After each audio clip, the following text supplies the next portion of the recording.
Hey, what's up? Lightboltjoe here. Today we're going to discuss the 2022 Netflix original film, Guillermo del Toro's Pinocchio. This is 2 hours long, stop motion animated feature film, and then there's a 36-minute long how they made it kind of a thing, like a special. I watched it all. 2 hours and 36 minutes of Pinocchio. Bro, this is an incredible film. It was so well done. It was so well put together. The artistic aspect of putting it together, just the cinematography, the set design, the pieces, the actual physical mechanics of making these puppets. Like, we've seen a bunch of stop motion films, a lot of it's clay, but seeing this silicone characters and Pinocchio being a 3D printed character, it's just so awesome. But having the twist on the stories as well, that this wasn't just a straight up retelling of Pinocchio. Like, there was a lot of different stuff to this. There was a lot of This was a Pinocchio Frankenstein hybrid monster kind of film, and it's even the musical director in this references that it's not a musical, it's a movie with musical moments. The characters break out in song at random points, but it makes sense and it doesn't like lead up to anything, and it's just so wonderful. The main villain of Pinocchio is not the main villain of Guillermo del Toro's Pinocchio. And then you have Pinocchio dying and having full conversations with death and then coming back, and it's just wild.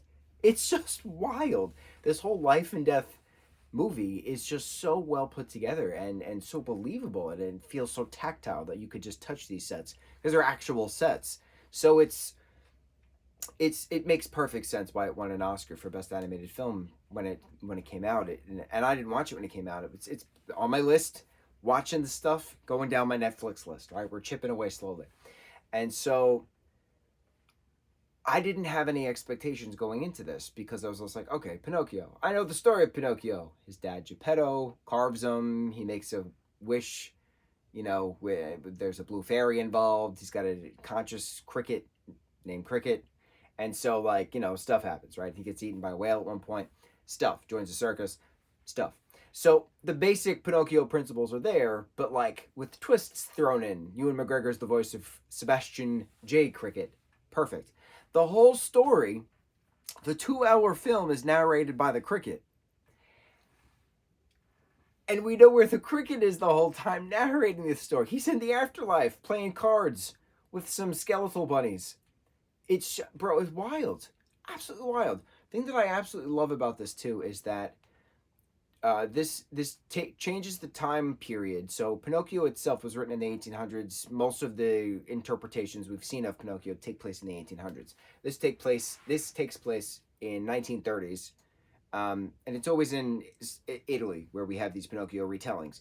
This is 1930s Mussolini's fascist rising Italy, and we have a lot of the Nazi salutes. We have a lot of we have stuff, and to have it in a different time period, in this particular time period, war is involved, and then you have Pinocchio, having this friend's candlestick who is Candlewick, excuse me, who's being forced by his father to join this military school for boys to train them to be soldiers to fight for Italy.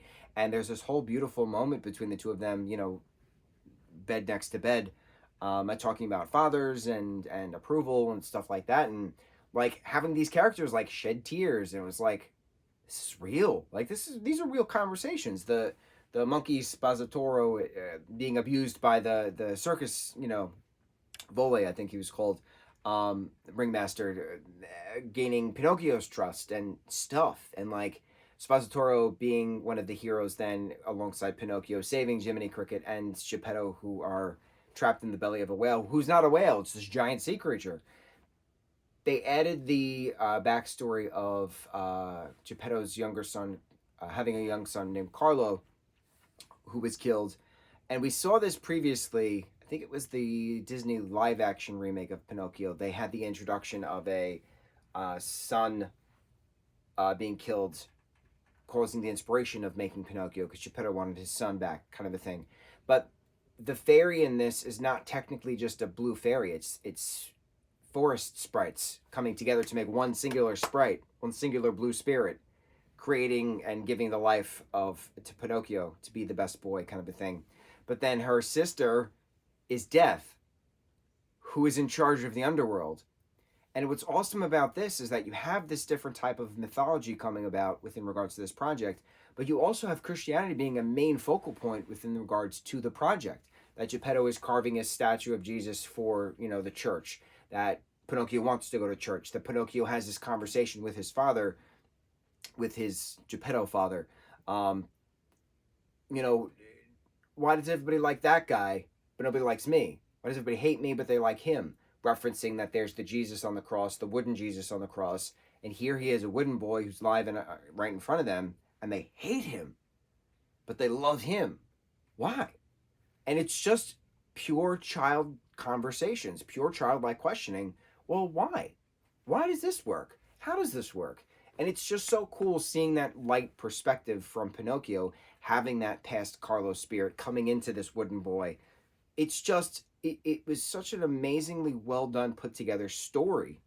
Guillermo del Toro is amazing with in regards to story, but he has a very specific aesthetic, and he has a very specific creature design, and he has a very specific feel, and it's gritty, and it's authentic, and it's real. I don't know how else to explain it. So this film felt so real, and the fact that it was 2 hours meant absolutely nothing, because you're just so immersed and you're just focusing and you're staring at everything and you're like cheering for these characters and you're like upset when something happens, and it's just wild. I did not expect to like this as much as I did, but then in hindsight, Guillermo does a great job with all his projects. So how dare I not have high expectations? But I'm glad I didn't have high expectations, because I don't think I would have loved it as much as I did, even though it is fantastic and it's incredible and I love it.